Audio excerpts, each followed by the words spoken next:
Hello student, तो जैसा कि हम लोग लेक्चर 1 में पढ़ चुके थे इंक्लूड डिवीज़न एल्गोरिथम, उसके बाद हम यहाँ पर कंटिन्यू कर रहे हैं। ये है आपका लेक्चर 2। ठीक है, तो हम यहाँ पर स्टार्ट कर रहे हैं। इंक्लूड डिवीज़न एल्गोरिथम्स के कुछ एप्लीकेशन हैं, और वो सबसे बड़ा जो एप्लीकेशन है वो है HCF काउंट करना। जो ये एल्गोरिथम है इसका हम यूज़ करते हैं HCF को फाइंड आउट करने में। अब इस एल्गो का यूज़ करके हम HCF कैसे फाइंड आउट करेंगे? HCF तो आप सभी लोग जानते होंगे, हाईएस्ट कॉमन फैक्टर। जैसे आपके पास दो नंबर हैं, कोई जैसे मैंने कोई भी रैंडम नंबर ले लीजिए आप। मैंने ले लिया 24 और यहाँ पर मैंने ले लिया है एक नंबर 50। अब अगर कहा जाए कि इसका HCF क्या है, तो उसके लिए हम इन दोनों में जो फैक्टर, सबसे बड़ा फैक्टर जो कॉमन है उसे देखेंगे। तो देखिए, जैसे यहाँ पर क्या कॉमन है, इसको जब हम 24 को लिखेंगे तो कैसे लिखेंगे? 2 इंटू 2 इंटू 2, ये कितना हो गया आपका? 4, और ये 8, और यहाँ पर आ जाएगा 3। यहाँ जाएंगे तो हम क्या लिखेंगे? 2 इंटू 5 इंटू 5। तो इन दोनों में जो सबसे बड़ा फैक्टर जो कॉमन है वो है हमारा 2। तो यहाँ पर अगर 24 और 50 के HCF की बात की जाए तो वो आएगा आपका 2। लेकिन ये तो छोटे नंबर थे, आपने इस तरीके से कर लिया। लेकिन अगर आपको कोई बड़ा नंबर दिया जाए, अगर मैं आपसे कहूँ कि आप निकालिए 975 और 1025, इनके बीच का फैक्टर, तो फिर इस तरीके से बार बार करना पॉसिबल नहीं है कि पहले आप 975 को ब्रेक करेंगे, फिर आप इसे ब्रेक करेंगे, उसके बाद आप फाइंड आउट करेंगे। नहीं, उसके लिए हम डिवीज़न एल्गोरिथम का यूज़ करेंगे। तो यहाँ पर हम वही डिवीज़न एल्गोरिथम देखेंगे कि कैसे हम उसे यूज़ करेंगे। तो जो इंक्लूड डिवीज़न एल्गोरिथम है उसका क्या है? HCF एक एप्लीकेशन। ठीक है, तो इस एप्लीकेशन को हम यूज़ करके मतलब इस एप्लीकेशन को हम देखेंगे यहाँ पे। चलिए, तो जैसे मैं आपसे कहूँ कि हम कोई नंबर ले लेते हैं, बहुत बड़ा नहीं, कोई ठीक ठाक सा नंबर ले लेते हैं। जैसे हमने यहाँ पे ले लिया 45 और 117। ठीक है, इन दोनों के बीच हमें निकालना है HCF। ठीक है, तो इसका HCF आप कैसे निकालेंगे? सबसे पहले 45 117, अब कितनी बार जाएगा ये? 2 टाइम्स। ठीक है, तो यहाँ पर आ जाएगा आपका 90, उसके बाद ये बचा आपका 27। अब इस 27 को, जो ये आपका रिमाइंडर बच रहा है, इससे आप किसे डिवाइड करेंगे? 45 को। तो ये जाएगा आपका 1 टाइम, तो ये बचेगा आपका 27। यहाँ पर इसे सब्ट्रैक्ट करिए, 8 1। अब इस 18 से किसे डिवाइड करेंगे? 27 को। ये आपका 1 टाइम ही जाएगा, तो यहाँ बचेगा 18। यहाँ आ जाएगा आपका 9। अब इस 9 से किसे डिवाइड करेंगे? 18 को। तो यहाँ ये आपका 2 टाइम जाएगा, और ये रिमाइंडर क्या आ जाएगा यहाँ पर? 0। तो सबसे लास्ट में जो आपका डिवीज़र बचा वो क्या था आपका? देखिए, पहले क्या था आपका डिवीज़र? 45, डिविडेंड क्या था? 117, उसके बाद फिर आपका डिवीज़र 27, फिर डिवीज़र 18, फिर आपका डिवीज़र आ गया 9। तो जो सबसे लास्ट में जो डिवीज़र है, आप कह सकते हैं लास्ट डिवीज़र। एक मिनट,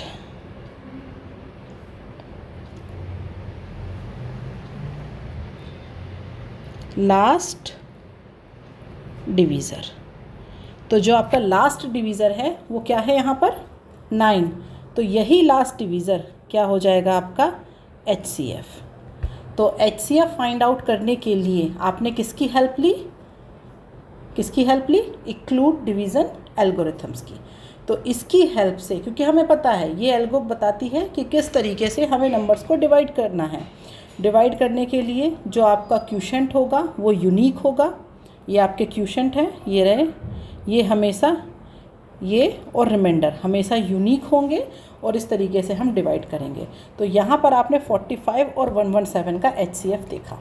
ओके, लेकिन ये जो HCF आपने फाइंड आउट किया है, इसकी क्या प्रोसीजर है? तो अब हम आते हैं एल्गोरिथम पे। तो ये जो मैंने स्टेप्स लिखे हैं ना, बस यही आपको करना है, रटना नहीं है कुछ। जैसे देखिए, अगर मैं स्टार्टिंग की बात करूँ तो जैसे हमें पता है कि हमारे पास एक नंबर होता है जैसे जब मैंने आपसे कहा था कि जब हम ऐसे लिखते हैं b/a, ठीक है, तो b/a को करने में जब हमें b की वैल्यू चाहिए होती है तो ये वैल्यू क्या होती है? ये होती है a into q, quotient plus r, ठीक है। तो यहाँ पर आप मान लीजिए कि जो आपका b है वो क्या है 117, जो आपका a है वो क्या है 45, जो आपका q है वो है 2 और जो आपका r है वो है 27। ये समझ आ रहा होगा आपको कि जैसे हमारे पास 45 और 117 था, तो इसे देखा जाए तो मतलब मैंने ऐसा लिख दिया है 117, इसे हम किससे डिवाइड कर रहे हैं 45 से। तो अब आपको अगर 117 लिखना है तो आप कैसे लिखेंगे?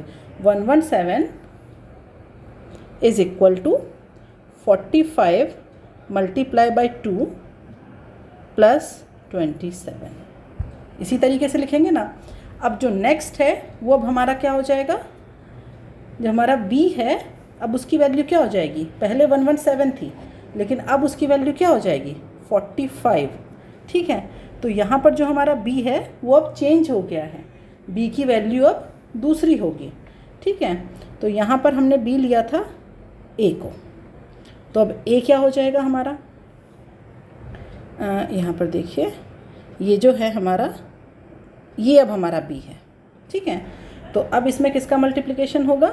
a का, लेकिन क्योंकि हम ऑलरेडी उसे कह चुके थे a, तो यहाँ पर हम कुछ और वैल्यू ले लेंगे। यहाँ पर हम ले लेंगे, यहाँ पर हम क्या लिख देंगे इसे a1, इसे हम कह देंगे a1, क्यूशेंट को क्या कह देंगे हम q1 और रिमाइंडर को क्या कह देंगे r1, ओके। अब हमने a1 किसे कहा? देखिए ये जो है आपका 117, ये 27 था आपका, ओके, ये रिमाइंडर था 27 आपका। अब आपने ये जो 45 है, ये 45, इसे क्या माना है अब आपने? b, ठीक है। तो b इक्वल टू, ये b है आपका, तो b इक्वल टू, अब ये किसके इक्वल होगा b? a1, a1 क्या है आपका 27, q1 क्या है 1 और r1 मैं यहाँ पे लिख देती हूँ ताकि आपको कन्फ्यूज़न ना हो। ये आ जाएगा आपका 45 इक्वल टू किसके इक्वल होगा 27 इंटू 1 प्लस 18, ठीक है। अब जो आपका नया b है वो क्या होगा 27।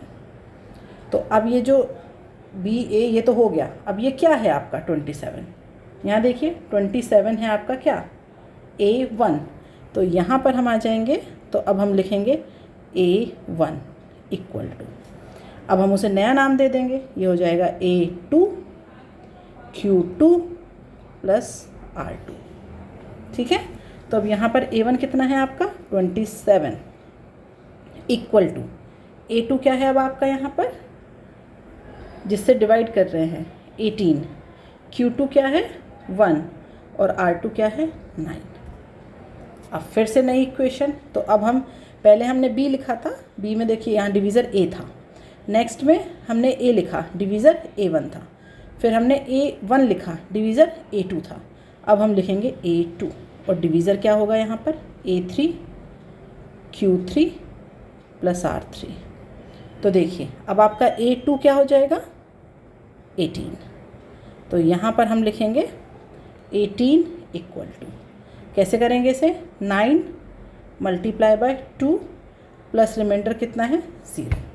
तो यहाँ पर आकर के ये ब्रेक हो गया। लेकिन अगर ये थोड़े बड़े नंबर होते, थोड़ा सा और आगे तक चलता, तो ये जो प्रोसीजर है आपकी इक्वेशन 1, इक्वेशन 2, इक्वेशन 3, इक्वेशन 4, इसके बाद भी ये प्रोसीजर आपकी चलते रहती है। तो ये है हमारी रियल में इंक्लूड डिवीज़न एल्गोरिथम। लेकिन इसका यूज़ हमने कहाँ किया है HCF को फाइंड आउट करने में।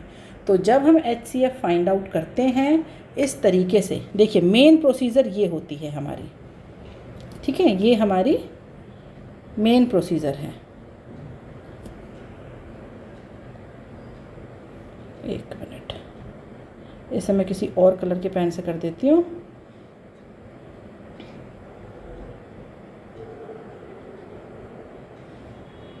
हाँ, तो हमारी जो मेन प्रोसीजर है वो ये है। तो ये प्रोसीजर आपको समझ में आ गई होगी। तो अब ये जो साइड में, जो ये राइट हैंड साइड में जो मैंने लिखा है, ये रटने की ज़रूरत नहीं है आपको। पहले आप ये देखिए प्रोसीजर सीधे कि हमारे पास कोई भी दो नंबर है जिनका हमें HCF निकालना है। तो उनका HCF निकालने के लिए हमने क्या किया, सबसे पहले जो छोटा नंबर है उससे बड़े नंबर को डिवाइड करेंगे। ठीक है, तो जब हमने बड़े नंबर को डिवाइड किया तो वहाँ पर एक रिमाइंडर आ गया, मतलब सिर्फ इतना, ये चीज़ यहाँ तक हो गई। ठीक है, तो जब ये यहाँ तक हो गया तो ये इक्वेशन हो गई आपकी पहले वाली, b = AQ + R। इसमें किसी को कोई दिक्कत नहीं होनी चाहिए। ओके, फिर उसके बाद जो हमारा रिमाइंडर आया था उससे हम जो हमारा डिवीज़र था a जो कि 45 है उसे डिवाइड करेंगे।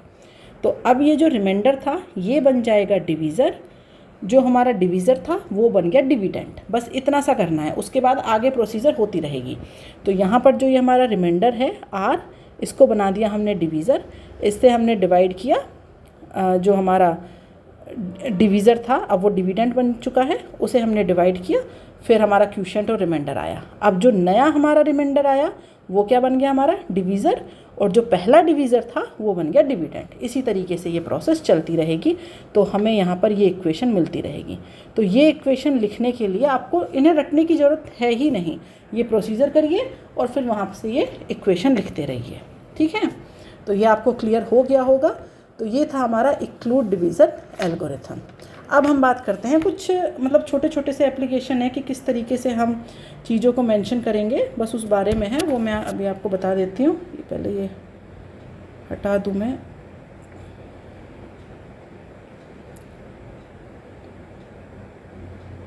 ये क्योंकि बहुत ज़्यादा हो गया इसमें,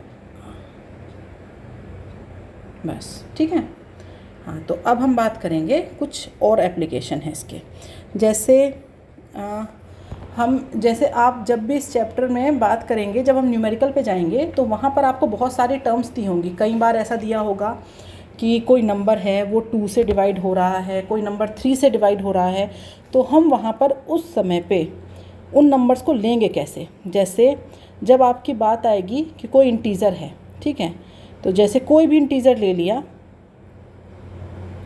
ठीक है, तो जब बात करेंगे कि ये जो आपका इंटीज़र है ये डिवाइड हो रहा है किससे, 2 से। फिर कोई इंटीज़र है यहाँ पर, वो आपका डिवाइड हो रहा है 3 से, फिर कोई डिवाइड हो रहा है 4 से। तो इस तरीके से जब ये डिवाइड हो रहे हैं तो वहाँ पर आपको कभी कभी नंबर एज्यूम करने होंगे। तो वो नंबर हम कैसे एज्यूम करेंगे वो देखते हैं। तो देखिए, जैसे आपको पता है कि ये जो 2 है हमारा, ठीक है, कोई नंबर ले लिया आपने, कोई भी नंबर ले लीजिए, 5 ले लिया, हमने उसे 2 से डिवाइड किया, ठीक है। तो जब हमने उसे 2 से डिवाइड किया तो उस केस में रिमाइंडर क्या बचेगा, आइदर 0 और 1, क्योंकि हम जानते हैं कि जो हमारा रिमाइंडर है वो किसी भी केस में 0 से ज़्यादा और डिवीज़र से कम, तो इस केस में 2 से कम, तो क्या आएगा 0 और 1, ठीक है। जब हम 3 से डिविजिबिलिटी चेक करेंगे, जैसे देखिए डिवाइड करिए तो रिमाइंडर क्या आ सकता है आपका, मतलब कोई भी नंबर हो तो डिवीज़र क्या आ सकता है, यहाँ पर डिवाइड करने पे 0 1 2 3 नहीं आएगा। तो इसका मतलब यहाँ पर ये इस तरीके से होगा, ठीक है। तो बस यही हमें यहाँ पर अप्लाई करना है। तो जब हम बात करेंगे कि जो आपका इंटीज़र है वो डिवाइड हो रहा है 2 से, उस केस में आप वहाँ पर नंबर्स की वैल्यू क्या लेंगे। तो यहाँ पर हम जो नंबर्स हैं उनकी वैल्यू जब 2 से डिवाइड होगा तो वो हम लेंगे 2m और 2m+1। यहाँ पर देखिए, आप किसी भी वैल्यू के लिए चेक कर लीजिए इसे। माना कि मैं एक करके बता देती हूँ ताकि कन्फ्यूज़न ना हो। मैंने ले लिया m की वैल्यू 0। अब यहाँ पर ये नंबर क्या हो गया, ये हो गया आपका 0 और 1। अब आप इसे 2 से डिवाइड करिए। जब आप इसे 2 से डिवाइड करेंगे तो क्या आएगा आपका रिमाइंडर, इसे जब 2 से डिवाइड करेंगे तो 0 और 1, ठीक है। अब आप m की वैल्यू ले लीजिए 2 ले लीजिए, तो क्या नंबर बनेगा आपका, यहाँ पे नंबर बनेगा 4 और यहाँ क्या बनेगा 5। तो इन दोनों नंबर्स को डिवाइड करिए आप 2 से। जब आप इसे 2 से डिवाइड करेंगे तो फिर से क्या आएगा यहाँ पे 0, ये क्या आएगा 1। आप 10 ले लीजिए, m = 10, तो यहाँ पर क्या हो जाएगा ये 20 और ये हो जाएगा 21। डिवाइड करिए 2 से, क्या बचेगा 0, 1। तो ये हमारे मतलब यूनिवर्सल नंबर हैं। जब भी बात होगी कि कोई इंटीज़र है उसे 2 से डिवाइड कर रहे हैं तो वहाँ पर आपको वैल्यू एज्यूम करनी पड़ेगी।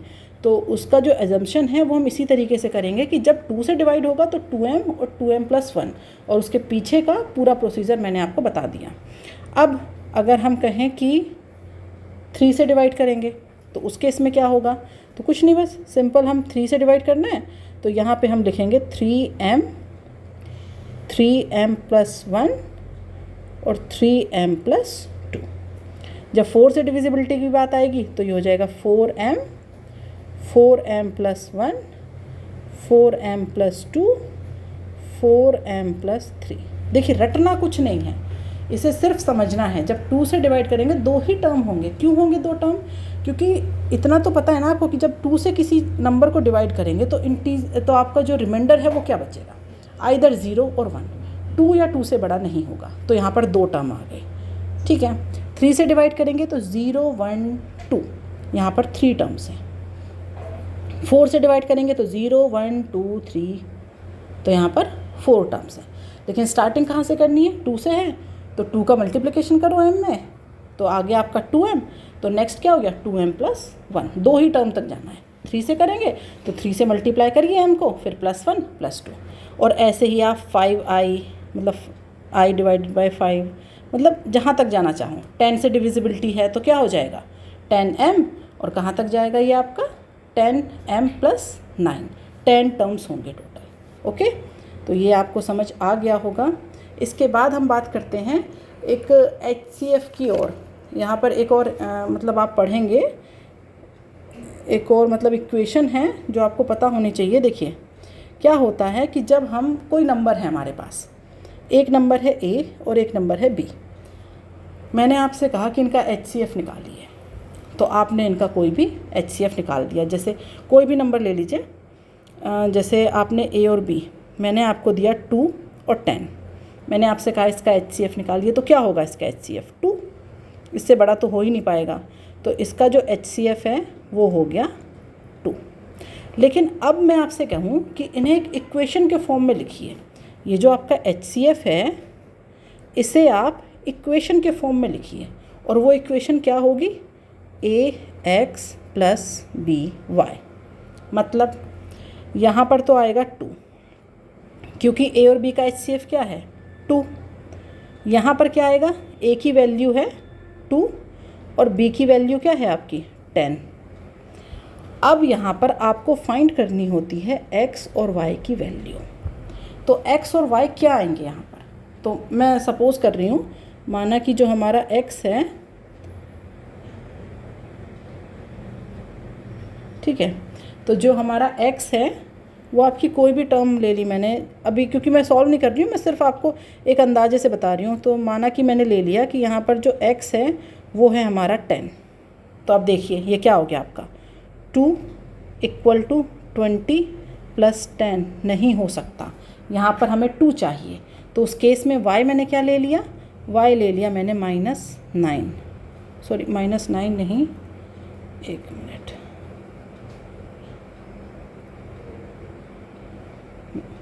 यहाँ पे आपका क्या है 10। ठीक है, तो मतलब कोई ऐसी वैल्यू होगी y की जो क्या करेगी कि यहाँ पर 18 बना दे। तो ये 1.8 तो नहीं होगा, थोड़ा गड़बड़ हो गई है इक्वेशन, एक मिनट वापस से जाते हैं। हाँ, तो यहाँ पर मैंने ले ली वैल्यू 6 ले लेती हूँ। यहाँ पर x की वैल्यू मैंने मान ली 6, तो ये कितना आ गया आपका 12।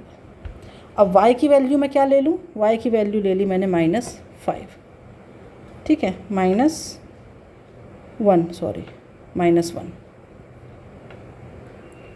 y की वैल्यू ले ली है -1, तो ये क्या आ जाएगा आपका -10। तो यहाँ पर क्या आ गया आपका 2 = 2। मतलब कहने का मतलब ये है कि कई बार ऐसा दिया रहेगा आपको क्वेश्चन में कि a और b ए और बी दो नंबर हैं, इनका जो HCF है, अब क्वेश्चन पे आते हैं हम कि क्वेश्चन ये था, क्वेश्चन है आपका ए और बी दो नंबर हैं, इनकी वैल्यू क्या है, इनकी वैल्यू है यहाँ पर जो हमने ली थी 2 और 10, और इनका जो HCF है वो है 2। अब अगर इस इक्वेशन को आप HCF equal to AX plus BY के फॉर्म में लिखें तो यहाँ पर अगर x की वैल्यू 6 है तो y की वैल्यू फाइंड आउट करिए। इस तरीके से सवाल होते हैं। तो यहाँ पर हमने पहले, हो सकता है HCF दिया हो सवाल में या ना दिया हो, मैंने मान लिया यहाँ पर नहीं दिया कि A और B दो नंबर हैं जिनकी वैल्यू है 2 और 10। HCF की एक इक्वेशन होती है AX प्लस BY, उसमें अगर x की वैल्यू 6 है तो y की वैल्यू आपको फाइंड आउट करनी है। तो सबसे पहले आपने क्या किया, इनका HCF निकाला, क्या आ गया वो 2, आपने यहाँ रखा 2।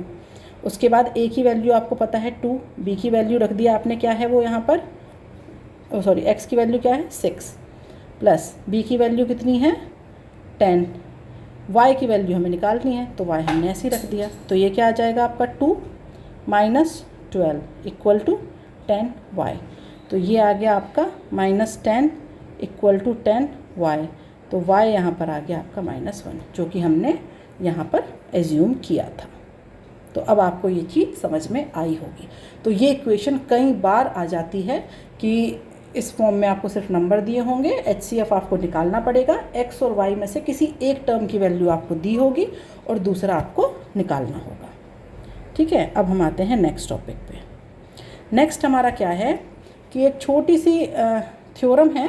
वो थ्योरम हमारी, जो भी स्टेटमेंट है वो आपको नोट्स में मिलेंगे, सिर्फ यहाँ पर आप थ्योरम देखिए, उसका एक्सप्लेनेशन देखेंगे बस हम। जैसे हमें ये कहा जाता है कि कोई अगर हमारे पास एक प्राइम नंबर है, कोई भी प्राइम नंबर ले लीजिए। प्राइम नंबर होते क्या हैं, जो अगर हम बात करते हैं प्राइम नंबर की, तो प्राइम नंबर क्या होते हैं कि वो सिर्फ 1 से और सेल्फ से, इसी से डिवाइड होते हैं। ठीक है, तो ये है हमारा वो प्राइम नंबर। तो ये जो प्राइम नंबर है वो या तो 1 से डिवाइड होगा या वो खुद से डिवाइड होगा। उन नंबर्स को हम कहते हैं प्राइम नंबर। अब आप एक प्राइम नंबर ले लीजिए। तो मैंने वो प्राइम नंबर ले लिया, माना कि वो हमारा जो प्राइम नंबर है वो ले लिया मैंने 5। तो थ्योरम ये कहती है कि अगर कोई नंबर है आपका, मतलब कोई नंबर है प्राइम नंबर, ठीक है, और उसके बाद कोई एक अदर पॉजिटिव इंटीजर है, ठीक है, जैसे एक मिनट में, इससे पहले हल्का सा स्टेटमेंट ही आपको समझा दूँ, उसके बाद बताती हूँ। तो थ्योरम ये कहती है कि माना कि लेट p क्या है, एक प्राइम नंबर है, ठीक है, और कोई एक अदर पॉजिटिव इंटीजर है, a क्या है, कोई इंटीजर है, ठीक है। तो अगर ये जो p है ये क्या कर रहा है, डिवाइड कर रहा है किसे, a स्क्वायर को, मतलब a का जब हम रूट कर रहे हैं ये अगर उसे डिवाइड कर रहा है तो ये जो p है ये a को भी डिवाइड करेगा। देखिए, थ्योरम ये कहती है कि हमारे पास एक प्राइम नंबर है, कोई भी हो सकता है प्राइम नंबर, लेकिन कंडीशन ये है कि वो खुद से और 1 से, सिर्फ इन्हीं दो से डिवाइड होगा। तो आप देखिए प्राइम नंबर में 2, 3, 5, 7, कोई सा भी आप प्राइम नंबर ले लीजिए, ठीक है। तो हमारे पास एक प्राइम नंबर है और एक इंटीजर है। तो थ्योरम ये कह रही है कि अगर a square divide by p है तो फिर a अपॉन p भी होगा। तो चलिए कोई भी नंबर ले लेते हैं हम, कोई भी नंबर ले लीजिए आप। तो मैं प्राइम नंबर ले लेती हूँ, पहले तो एक 5 ले लिया, ये हो गया हमारा p। अब कोई नंबर ले लीजिए जिसे ये p डिवाइड कर सके, ठीक है, लेकिन ऐसा लेंगे कि उसका स्क्वायर भी हो। अब देखिए, जैसे मैंने ले लिया, ये डिवाइड कर रहा है 15 को, तो 15 क्या हो गया हमारा a। तो अब इसका स्क्वायर क्या हो जाएगा, 2, 2, 5, ये क्या हो जाएगा आपका a स्क्वायर, ओके। इसका जो स्क्वायर होगा वो हो जाएगा आपका 2 to 5। अब देखिए जो p है वो क्या कर रहा है, डिवाइड कर रहा है, सॉरी ये उल्टा लिख दिया, यहाँ पे आएंगे 2 2 5। इसे कौन डिवाइड कर रहा है? इसे डिवाइड कर रहा है p। तो इसका ये तो a स्क्वायर है, a की वैल्यू कितनी है 15, इसे भी कौन डिवाइड कर रहा है p, और p की वैल्यू क्या है यहाँ पर दोनों ही केस में 5। तो सिर्फ थ्योरम ये कहती है कि कोई अगर नंबर है, आप चाहे सीधा इस तरफ से आ जाएं कि अगर देखिए अगर a अपॉन p है तो a स्क्वायर अपॉन p तो होगा, ये तो सीधी बात होती है। लेकिन सीधा नहीं बोल रहा है, वो उल्टा बोल रहा है घुमा के कि अगर a स्क्वायर अपॉन p है तो ये चीज़ होगी। ठीक है, क्योंकि हमें पता है कि अगर आपने कोई नंबर ले लिया, माना कि p इक्वल टू 5 लिया आपने, अब मैं कह दूँ आपसे कि a इक्वल टू ले लीजिए आप 10। ओके, तो अगर 10 अपॉन 5 हो रहा है तो 100 अपॉन 5 तो होगा, ये तो सभी को पता है, क्योंकि जब इसमें ये टर्म ऑलरेडी इंक्लूड है, ये आपका 10 इंटू 10 है, तो अपॉन में 5 करेंगे तो ये तो है।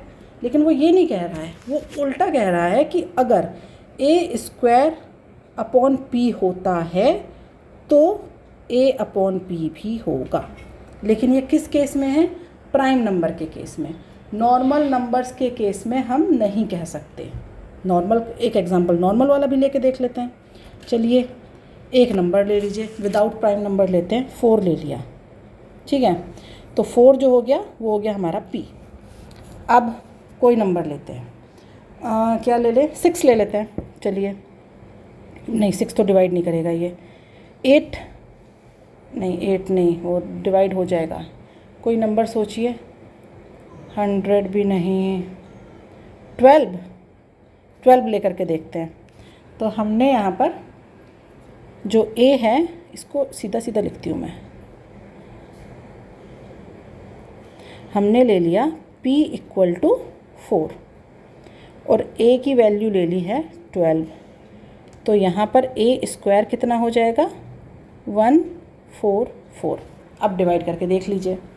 तो यहाँ पर जो आपका a अपॉन p, मतलब इसे क्या लिखेंगे हम? 12 अपॉन 4, ये डिवाइड हो रहा है। लेकिन अब मैंने लिखा 144 डिवाइडेड बाय क्या लिखा मैंने? p। तो यहाँ पर ये भी आपका डिवाइड हो रहा है। कोई और एग्जांपल लेना पड़ेगा।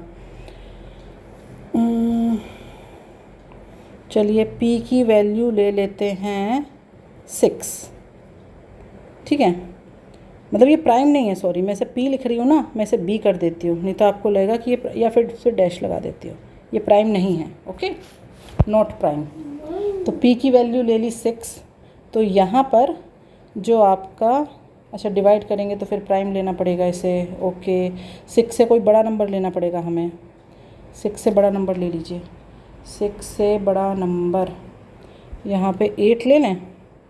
8, चलिए 8, फिर वो 64, वो भी डिवाइड हो जाएगा। अच्छा, कोई प्रॉपर एग्जांपल लेकर के देखना पड़ेगा, वो फिर मैं आपको नेक्स्ट क्लास में कोई देख करके बताऊंगी। चलिए, तो यहाँ पर अभी के लिए इतना देख लीजिए कि इसे मैं रब कर देती हूँ। ठीक है, कि अगर ये प्राइम है तो ये कंडीशन हमेशा फुलफ़िल होगी, लेकिन नॉन प्राइम के लिए ये हमेशा फुलफ़िल नहीं होगी। मैं आपको कोई नंबर सोच के और फिर उसका करके बताऊंगी। ओके, क्योंकि अभी तो यहाँ पर जो नंबर मेरे दिमाग में आ रहे हैं, छोटे छोटे नंबर जो मैं लेना चाह रही हूँ, वो तो हो रहे हैं। ठीक है, तो कोई बड़ा नंबर हमें लेना पड़ेगा, जैसे 100 नहीं, 100 तो नहीं, थोड़ा छोटा, जैसे हम ले सकते हैं 15 डिवाइडेड बाय 5, देखना पड़ेगा। चलिए ठीक है, बट ये थ्योरम आपको समझ में आ गई होगी। अब एक दो एप्लीकेशन और हैं, जैसे अगर हमारे पास 2 नंबर हैं, वो नंबर हैं हमारे पास a एंड b, तो इन दोनों नंबर्स के आप HCF निकालिए और LCM निकालिए। ठीक है, तो जब हम इनके HCF और LCM निकालेंगे तो फिर यहाँ पर एक रिलेशन होता है इनके बीच, जिसे कहते हैं LCM multiply by HCF is equal to A into B। मतलब उन दोनों नंबर्स का मल्टीप्लिकेशन इक्वल होता है LCM multiply by HCF। Okay, एक ये वाली बात आप याद रखिएगा कि जब कभी भी कोई आपको प्राइम नंबर दिया हो P, और फिर आपसे पूछा जाए कि ये जो रूट P है ये आपका रेशनल है या इर्रेशनल है। तो ये हमेशा, अगर वो नंबर प्राइम है तो ये हमेशा आपका इर्रेशनल होगा। ठीक है, ये हमेशा ट्रू है। लेकिन किसके लिए ट्रू है? प्राइम नंबर के लिए। तो प्राइम नंबर है, एग्ज़ाम में जब भी आएगा कि p आया आपका और जो p है वो प्राइम नंबर है, पूछा जाए ये रेशनल है या इर्रेशनल, तो किसी भी केस में वो हमेशा इर्रेशनल होगा। एक और टर्म जैसे आप लोग को प्रूफ करने के लिए भी आता है, तो जैसे मैंने आपको बताया था कि जब नंबर आपका या तो टर्मिनेट हो जाए या फिर अगर वो टर्मिनेट नहीं भी हो रहा है तो हमें पता चल जाए कि उसके बाद हो क्या रहा है। जैसे मैंने आपको एग्जांपल दिया था, मैंने लिखा 1.0121212 इस तरीके से जा रहा है, तो आप इसे क्या लिख देंगे? A.0 B C का बार, इस तरीके से लिख दिया आपने से। तो इसका मतलब कि ये यहाँ पर सिर्फ यही चीज़ कंटिन्यू है। तो ये नंबर आपका रेशनल होगा या इर्रेशनल? तो ये हमेशा आपका रेशनल आएगा। ठीक है, तो ये जितने भी इस चैप्टर में, चैप्टर 1 में जो भी थ्योरम्स थी वो मैंने यहाँ पर कवर कर दी है। इसके बाद हम नेक्स्ट क्लास से आएंगे सीधे सवालों पे। तो ये सारे नोट्स आपको टेलीग्राम चैनल की लिंक है यहाँ पर डिस्क्रिप्शन में वीडियो के, उस पर मिल जाएंगे। तो यहाँ से आप उन्हें पढ़ लीजिएगा, उसके बाद फिर आगे आप क्वेश्चंस सॉल्व करिएगा। और अगर आपको ये वीडियो पसंद आई है, मेरे पढ़ाने का तरीका पसंद आया है, तो इस वीडियो को अपने दोस्तों के साथ शेयर करिएगा। ओके, आज के लिए बाय बाय।